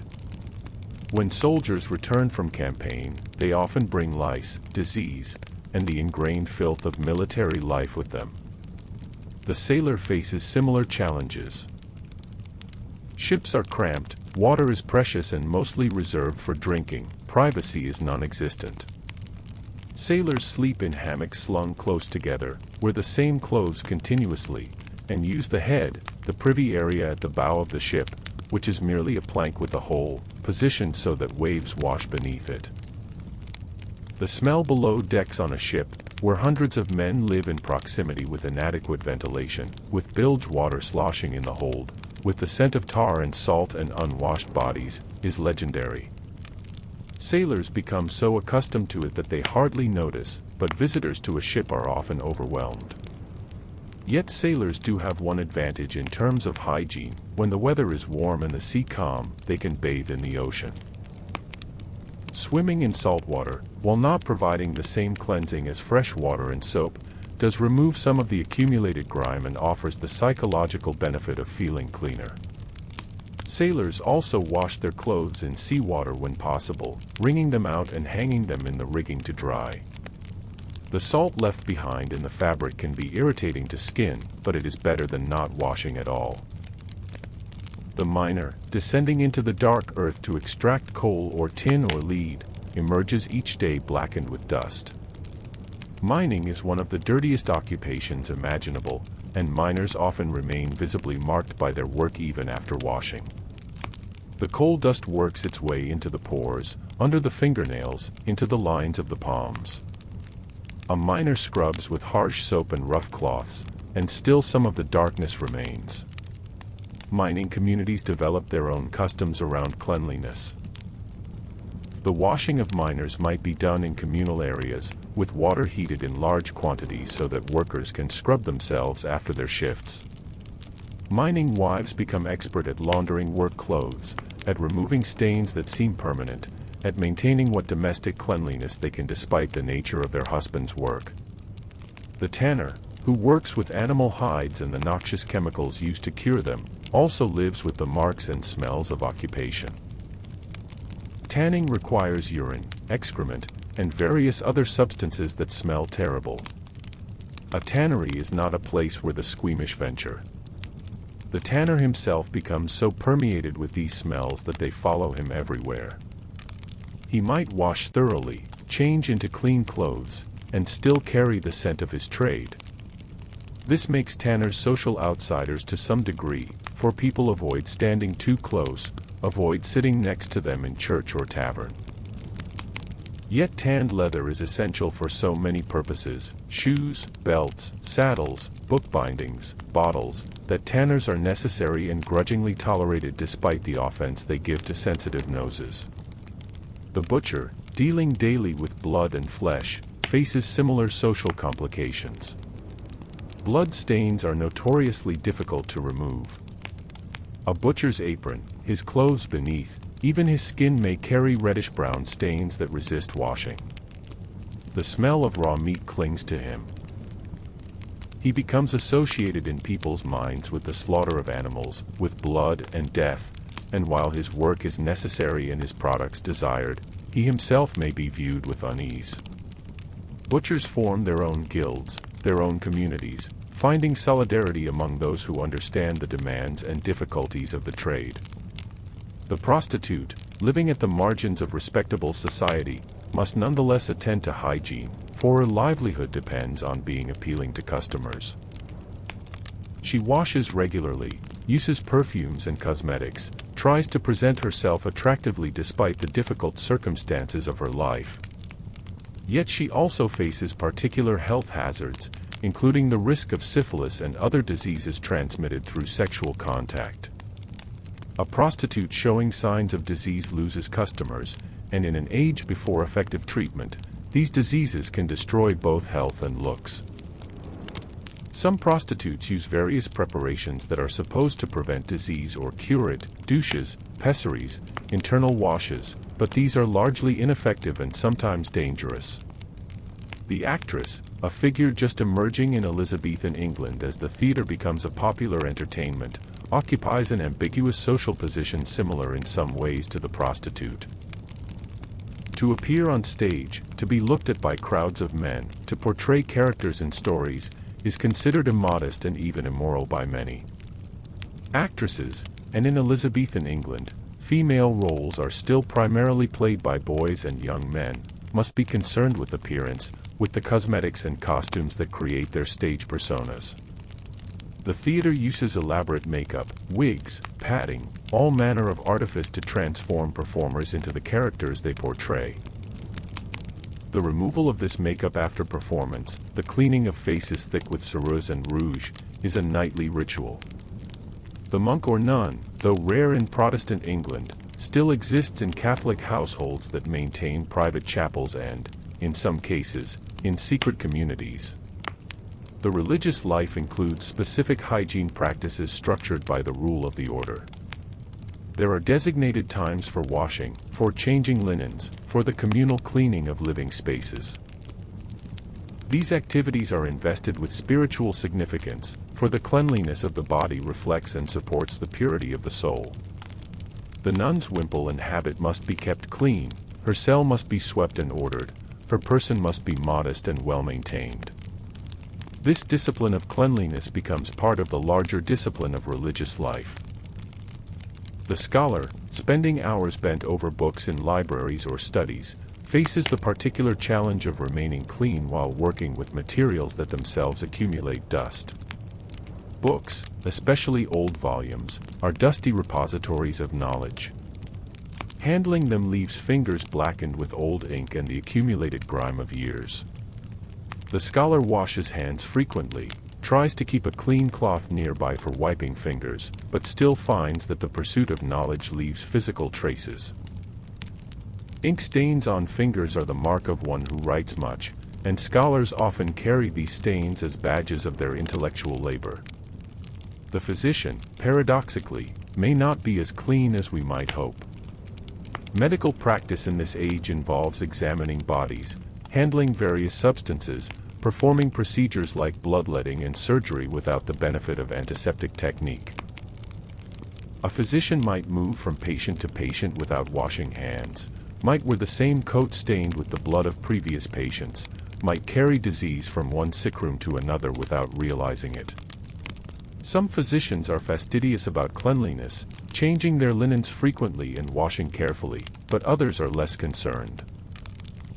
The connection between physician cleanliness and patient outcomes is not yet understood, and the idea that a doctor might himself be a vector for disease would seem absurd to most Elizabethans.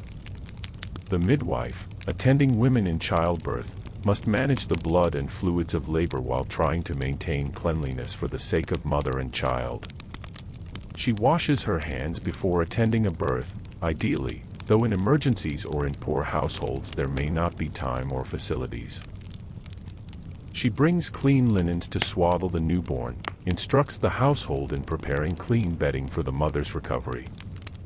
Yet puerperal fever, infection following childbirth, remains a terrible danger, and many women survive the ordeal of labor only to die days later from infection.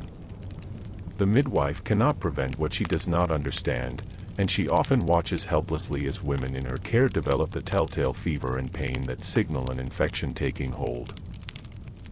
Children learn hygiene practices from observation and instruction, absorbing the standards of their household and social class. A child in a wealthy home learns to wash hands before meals, to use a napkin properly, to keep clothes clean and hair combed. A child in a poor home learns to make do with less, to manage their own basic cleanliness as soon as they are able, to understand that resources for washing and clean clothes are limited. These lessons, absorbed early, shape lifelong habits and attitudes toward cleanliness. The grammar schools and universities where boys receive education include provisions for student cleanliness, though these are often minimal. Students might share washing facilities, might be expected to supply their own linens and toiletries, might live in conditions that make maintaining cleanliness difficult. Yet there are rules about appearance, requirements that students present themselves properly dressed and groomed for lessons. A student who appears too dirty or disheveled might be disciplined, for slovenliness suggests a disorderly mind and a lack of proper respect for learning. The apprentice, living in the master's household while learning a trade, is subject to the hygiene standards of that household. A good master ensures that apprentices have access to washing facilities, that their clothes are adequate and maintained, that they learn the habits of cleanliness appropriate to their station. A neglectful master might provide minimal care, and an apprentice far from family might suffer in conditions they cannot easily escape. The apprenticeship system, which governs the training of most craftsmen and tradesmen, thus has implications for hygiene education and practice, as young people learn not only their trade but also the standards of daily life. The elderly face particular hygiene challenges as their physical capacities decline. An old person who can no longer easily move about, who perhaps cannot manage the trip to the privy or the effort of washing themselves thoroughly, must rely on family or servants for intimate care. This dependency can be humiliating, a loss of dignity that compounds the other losses of aging. A devoted family cares for elderly members with tenderness, helping them maintain cleanliness and comfort despite their limitations. A less caring family might provide minimal assistance, and the old person might suffer in conditions that no one would choose. The infirm and disabled face similar challenges throughout their lives.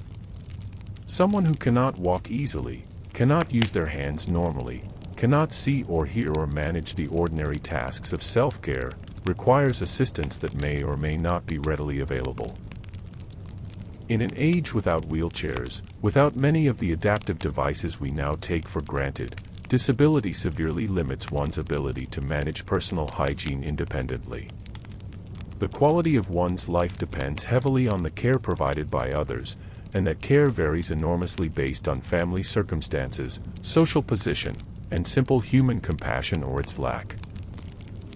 The mentally ill, particularly those whose conditions make them unable to care for themselves, face perhaps the worst circumstances of all. Madness is frightening to people of this age, understood as possession by demons or punishment from God. The mad are sometimes chained, locked away, left in conditions of appalling filth. Bedlam, the Hospital of St. Mary of Bethlehem in London, which receives mental patients, becomes notorious for its brutal conditions, though it also represents one of the few institutional attempts to care for the mentally ill. The inmates of Bedlam may be washed periodically, may have their cells cleaned, but the conditions remain grim, and hygiene is far from the primary concern of those overseeing such places.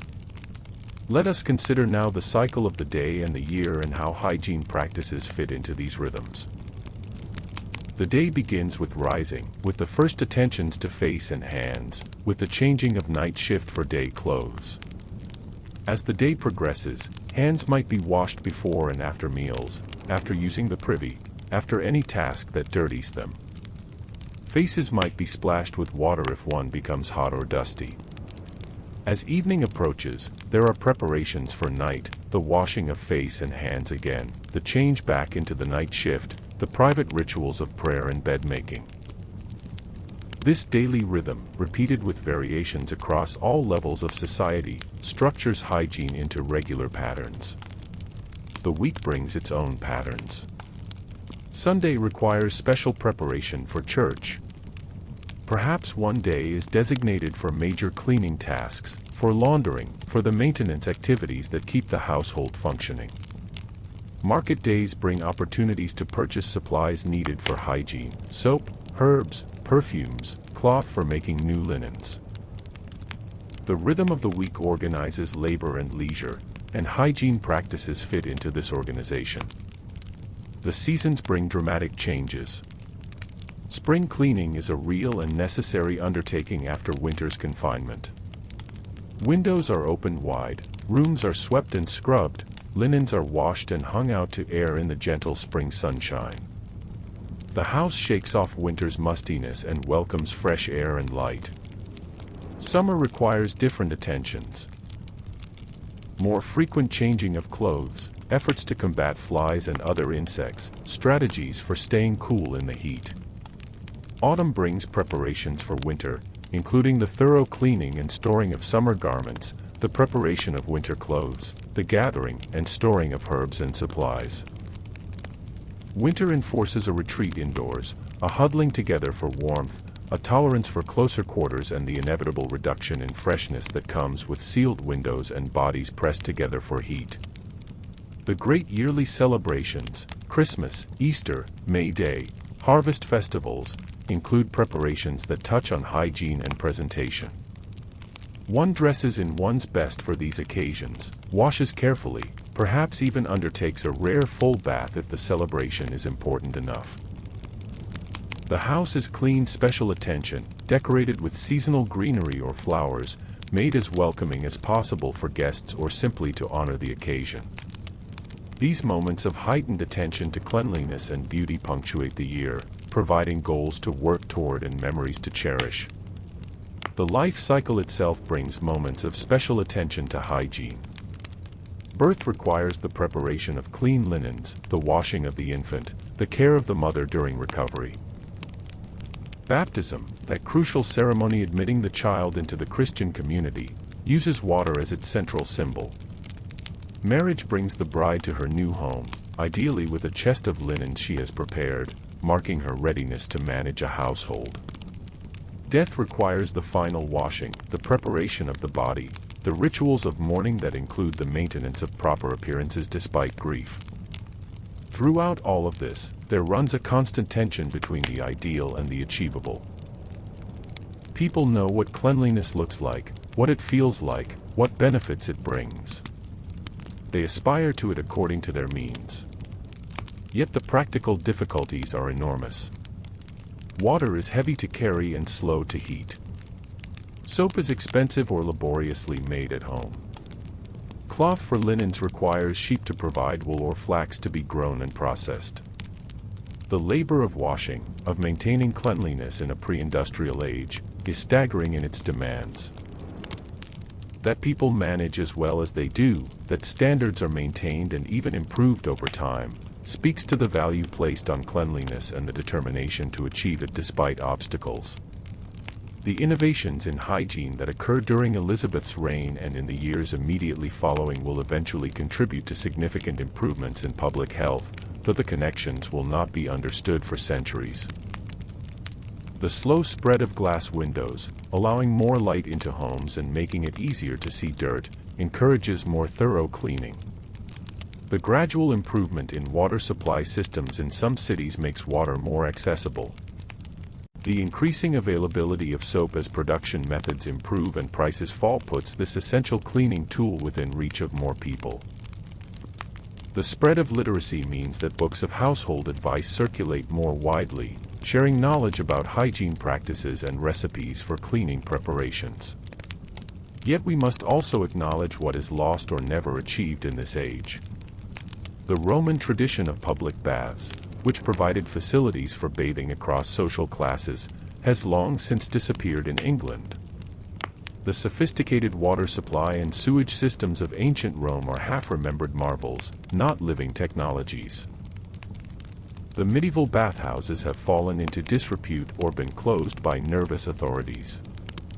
The Elizabethan age, for all its cultural flowering, its literary genius, its exploration and expanding horizons, is in some ways less clean than earlier civilizations. The path to modern sanitation and hygiene practices is not a straight line of progress but a wandering route with advances and retreats, with knowledge gained and knowledge lost. The people of Elizabethan England do not know that they live in an interregnum between the ancient world's achievements in public sanitation and the modern world's revolutionary transformations in hygiene. They simply do their best with what they have, applying the knowledge available to them, working within the constraints of their technology and their understanding. They create a civilization that is brutal and beautiful, filthy and perfumed, struggling with the basic challenges of keeping clean while simultaneously producing poetry that still moves us, theater that still speaks to us, ideas that still influence us. As night falls on this Elizabethan day we have been contemplating, our representative woman, the merchant's wife we imagined awakening this morning, prepares for sleep. She has moved through her day, managing her household, seeing to her family's needs, maintaining the standards of cleanliness that mark her as respectable. She has washed hands and face multiple times, has changed her linen, has attended to her appearance, has overseen the preparation of meals and the completion of necessary tasks. Now she is tired, her body carrying the weight of the day's labors. She washes her face one final time, patting it with cool water, perhaps splashing her hands and wrists as well. She unpins her hair, draws the comb through it slowly, feeling the tension of the day ease slightly with this familiar ritual. She changes from her day clothes into her night shift, that clean linen that will both warm her and protect her as she sleeps. She checks that the chamber pot is clean and positioned conveniently, that the bed linens are smooth, that all is ready for the night. She says her prayers, asking God's protection through the dark hours, expressing gratitude for the day's blessings, perhaps seeking forgiveness for any failures or sins. Then she climbs into bed, pulling the covers up, feeling the familiar comfort of her own clean linens against her skin. Around her, the house settles into night rhythms. Servants bank the fires, ensuring they will not go out entirely but will burn low and safe through the night. Shutters are closed and latched. Doors are barred. The sounds of the street fade as fewer people venture out in darkness. The moon rises, if it is visible at all, and its pale light filters through the small windows. She lies quiet, her breathing slowing, her body gradually relaxing into sleep.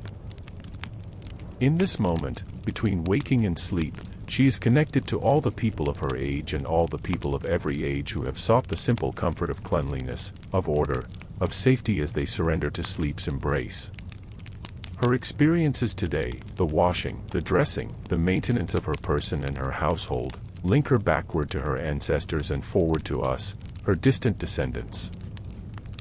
The specifics differ, the methods change, the understanding evolves, but the fundamental human needs remain constant. We stand now at the end of our journey through the strange and intimate world of Elizabethan hygiene. We have walked through bedchambers and seen the morning rituals of washing and dressing. We have observed the careful maintenance of clothing and linens. We have explored the uses of perfumes and cosmetics, the management of bodily wastes, the challenges of bathing and tooth care. We have considered how hygiene practices vary across social classes, occupations, ages. We have witnessed the connections between physical cleanliness and moral virtue, between hygiene and social standing, between the practical realities of daily life and the larger cultural meanings attached to being clean. What have we learned from this journey? Perhaps that people of the past were not so different from us, despite the vast gulf in technology and understanding. They wanted to be clean, to smell pleasant, to present themselves well. They worked within their limitations, applied the knowledge they had, created systems and customs that made sense in their context.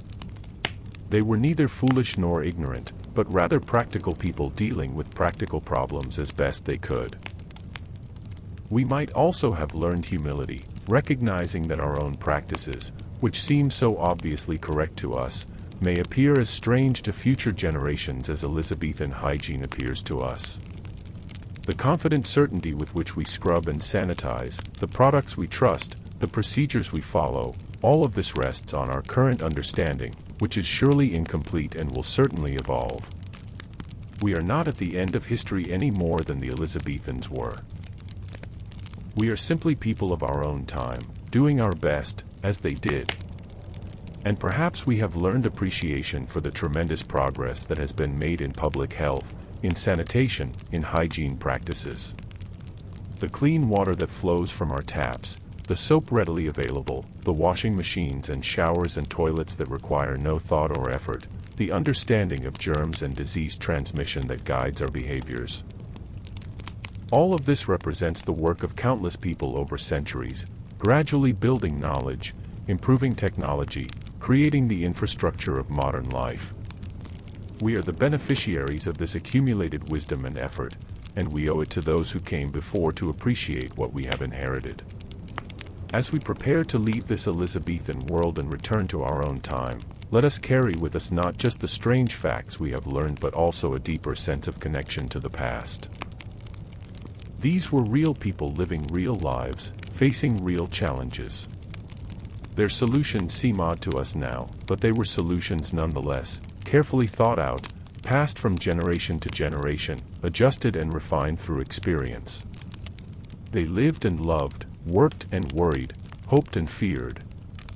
They wanted their children to be healthy, their homes to be comfortable, their persons to be respectable. They were us, separated only by time and circumstance. And so we conclude this gentle journey through the intimate spaces of Elizabethan life. We have lingered in chambers and kitchens, in churches and streets, in the private moments where people attend to their bodies and their appearances. We have seen the rituals of cleanliness unfold, have understood the beliefs that guided them, have appreciated both the achievements and the limitations of an age trying to manage the eternal human challenge of staying clean in a messy world. May you rest now with these images and stories settling softly into your mind like snow falling on the Thames, like rose petals scattered on rushes, like the quiet that comes when all the household is asleep and only the watch calls out the hours in the darkness. May you carry with you a sense of the texture of past lives, the smell of pomanders and herb-strewn floors, the feel of clean linen against skin, the sight of candlelight reflecting on water in a basin. May you dream, perhaps, of that long-ago world, walking its streets, entering its homes, becoming for a moment one of those people navigating the challenges of their daily lives. And when you wake, in your own time, with your own morning rituals of showering and brushing teeth, of choosing clean clothes from drawers and closets, of moving through a world where cleanliness is easy and ordinary. Remember for just a moment the effort it once required, the thought that went into it, the care with which people attended to these basic human needs. Let that remembrance add a touch of gratitude to your morning routine, a moment of connection to all the people across all the centuries who have awakened and thought, I must wash, I must dress, I must make myself ready for the day. This is what history offers us at its most intimate. Not just the grand events and famous names, but the daily texture of life, the ordinary moments that filled most hours for most people. In understanding how people washed their faces and combed their hair, how they managed their waists and perfumed their clothes, how they thought about cleanliness and what they did to achieve it, we come to know them as fellow humans rather than as distant figures in old portraits. We see past the ruffs and farthingales, past the strange language and vanished customs, to the people beneath, people who were tired at day's end, who took comfort in small rituals, who did their best with what they had. Sleep now, gentle traveler, and let these stories of the past dissolve into dreams. Let the Elizabethan world fade back into history, taking with it the scent of rose water and the sound of water being poured into basins, the sight of clean linens drying in the sun and rushes being swept from floors. Let your own time reclaim you, with all its comforts and conveniences, its different concerns and challenges. But carry with you, perhaps, a small seed of understanding planted during this journey, a sense that the past was not merely a prelude to our present but a complete world in itself, where people lived full lives with their own joys and sorrows, their own logic and their own dignity. The candle burns low now, its light wavering and soft. The pages of this story are almost complete. Outside your window, whatever time it is, whatever place you inhabit, the world continues its eternal turning. Inside, in this quiet space we have created together, the stories of the past have been told once more, kept alive for another generation through the simple act of remembering and recounting. This is what we do for those who came before. We remember them, we try to understand them, we tell their stories. And in doing so, we ensure that they are not truly gone but remain part of the great human story that connects past, present, and future. Rest well, traveler. May your dreams be peaceful and your sleep restorative. May you wake refreshed, carrying perhaps a few images from this Elizabethan world into your waking life, the feel of linen, the scent of lavender, the sight of sunlight through diamond-paned windows. And may you remember, when you encounter the strange customs of the past in your reading or studies, to look for the human beings beneath those customs, the people trying to solve problems, to live well, to create meaning and beauty in their lives despite limitations and challenges that we can barely imagine. This is the gift of history, gently told, not judgment or superiority, but understanding and connection. Not the dismissal of the past as primitive or foolish, but the recognition of shared humanity across the centuries. Not the simple accumulation of facts, but the weaving of those facts into stories that help us see more clearly, understand more deeply, feel more fully the complexity and richness of human experience. And so, with gratitude for your attention and patience, with hope that these hours spent in the Elizabethan world have brought you knowledge and perhaps also peace, with appreciation for the opportunity to serve as your guide through this particular corner of the past, I bid you farewell for now.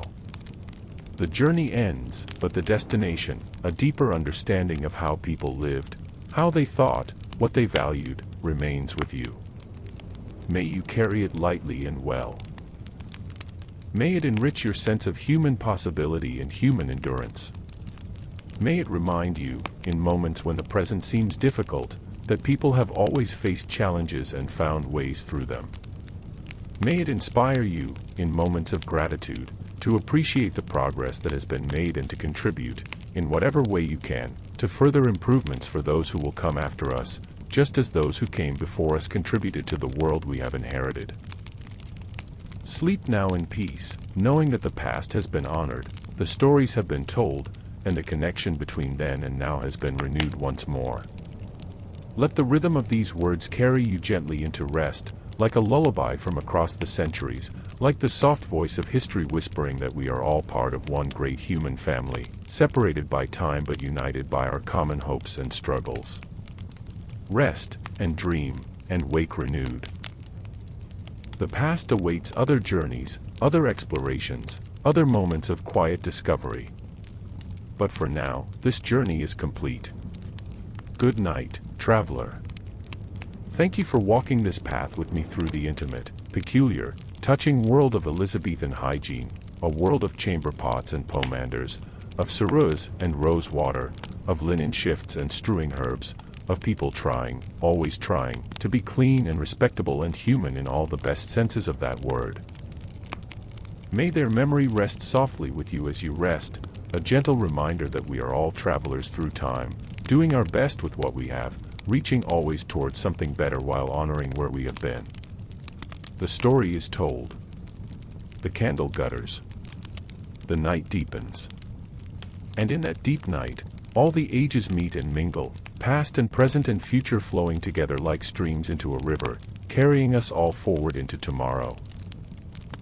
Rest well in that river's gentle current, held safe by the stories we tell and the understanding we build, one soft word at a time, one gentle journey through history at a time. Rest, and dream, and remember. The past is always with us, patient and kind, waiting to share its wisdom when we are ready to listen. Good night.